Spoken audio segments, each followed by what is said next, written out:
Ladies and gentlemen, hey, hi, how you doing? Welcome back to the channel. Thank you so much for stopping by.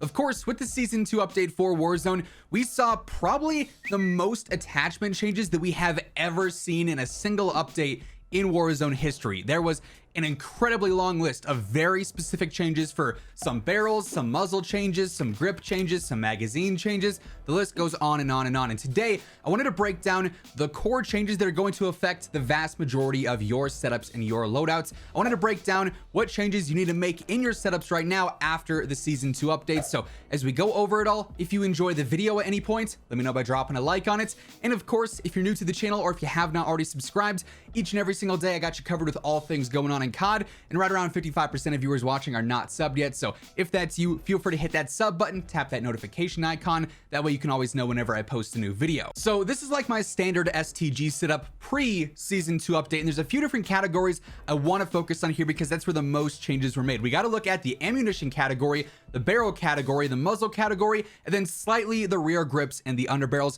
Let's start first though with the muzzle category because some very specific changes here were made to the Mercury silencer and also the MX silencer. Now before Season 2, pretty much everyone was running the Mercury on most of their weapons because it offered really good control. And while it did hurt your damage range a little bit, you oftentimes got that back with your magazine, with your barrel or something else, and that control was well worth using versus the MX, which just didn't offer that. However, now, thanks to the Season 2 update, the Mercury silencer focuses on horizontal recoil control. It no longer has vertical control, and it also gives you 10% better velocity, but only focusing on a horizontal control there while also hurting your damage range really is not super good for any ranged weapons. Now for a close range SMG maybe, and some of those maybe assault rifle SMG hybrid weapons like maybe the Cooper sniper support stuff, Mercury would still be the go-to. But for anything for range now, MX silencer is a lot more favorable, basically because while it does end up hurting your ADS for long range fights, you're often pre-aiming as is, so that's not a huge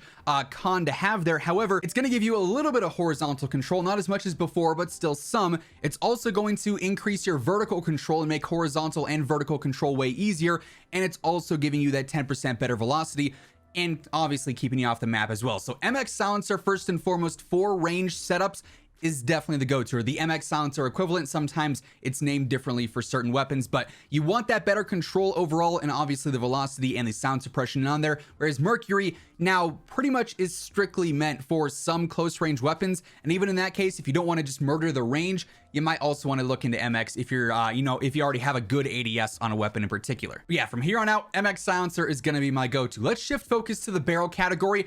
Unfortunately here, I've already noticed that when you go ahead and you look at some of the patch notes, it says this barrel had some changes made to it, but it now increases velocity by 37% or by 40%. The 760mm barrel here on the STG, for instance, is one of those that has better velocity, but you'll notice the pros, it does not say that. Better accuracy, better control, better range. The velocity is not specified, whereas on the 620mm barrel, you do see that better velocity, and that does increase velocity as well. But what you really want to focus on now with a lot of the Vanguard guns, because they really focused on this change in the Season 2 update, is that a lot of the longer barrels and range-based barrels are going to give you a significant amount of better bullet velocity, which is crucial. I cannot stress that enough on Vanguard weapons because the velocities prior were just not competitive with the Cold War and the MW guns. So using these longer barrels, you're going to have to go in and, maybe double check the patch notes if you're looking at one in specific that doesn't say plus velocity, like for instance the 760 here, and see if that was one that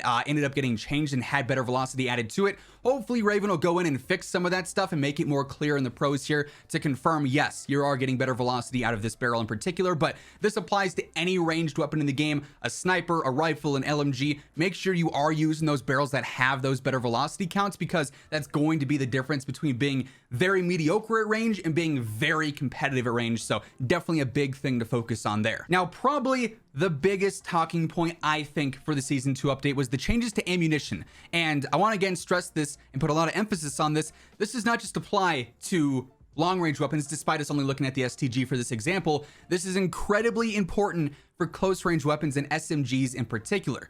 Essentially, with the Season 2 update, let's focus on Lengthened first because this is the lesser of the two important ones. Lengthened previously did plus 30% bullet velocity. Now it only does plus 10%, but you are still getting better bullet velocity out of that, which, like I said, with alongside the barrels, is huge because it's going to give you more of a fighting chance versus some of the better Cold War and MW weapons over range. The Cold War AK, the C58, the XM4, the AMAX, the PKM, all these with the right attachments on them have velocities that are upwards of 1000, which is really that key area you want for range. A lot of the Vanguard guns did not meet that, even with some decent setups, including Lengthened. And while Lengthened was nerfed and now only does 10% better velocity versus 30, when it comes down to range, when you stack that on top of the MX silencer now in that best velocity barrel, that's competitive with those Cold War and MW and best ranged weapons in the game. And honestly, they said they wanted to nerf Lengthened to give you more options with ammunition for range, but what else here is worth it for range? I mean, Hollow Point definitely isn't it. Worse velocity, worse range.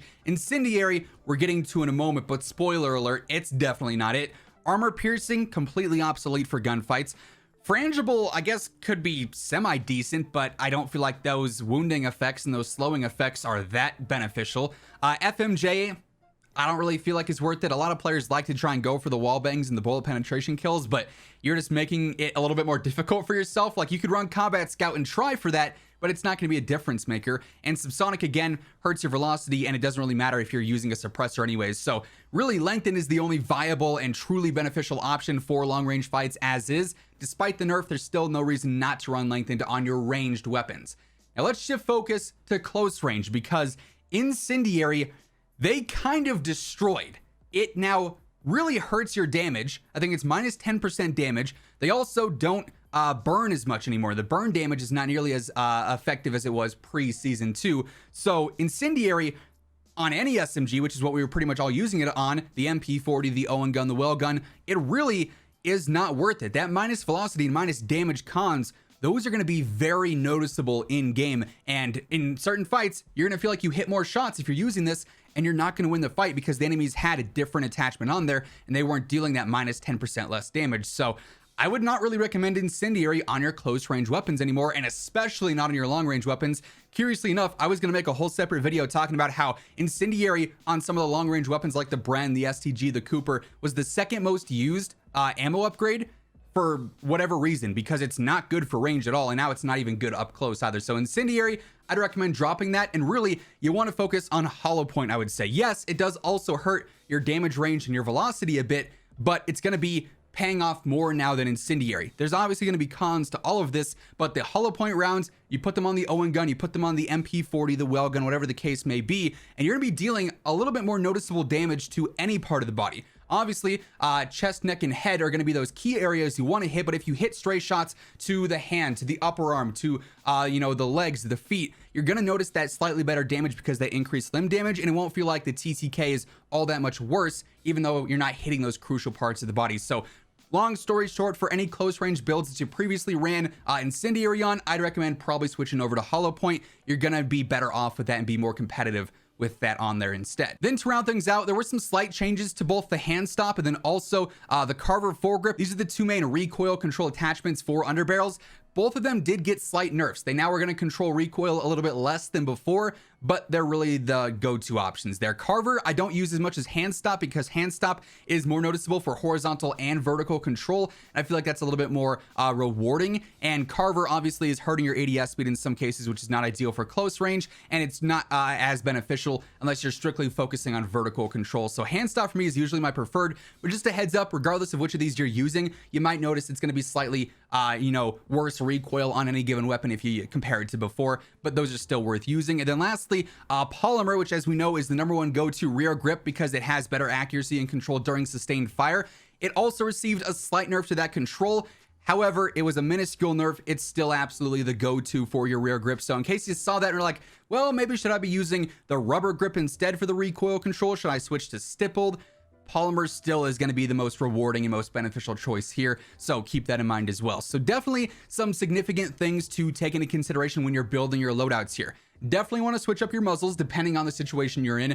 You really want to focus on velocity for your barrels and your ammunition for long range fights. And also if you're using incendiary, we want to make sure we drop that because it's really just not going to be worth it anymore, in my opinion. Honestly, I like that. I feel like it mixes up loadouts a little bit and makes things a bit more competitive overall. Also helps out with the perk meta where maybe you don't always have to run EOD now because of course, the fire burning effects. So some positive changes in my opinion, but all that being said, that is going to wrap things up for this one. Hopefully the video helped you guys out. If it did, or if you simply enjoyed it, let me know by dropping a like on it. And of course, if you're new here or if you want to stay up to date with everything going on in COD, this is the best place to be for all things going on. News, updates, loadouts, tips, you'll find it all right here. So feel free to subscribe with your notifications turned on.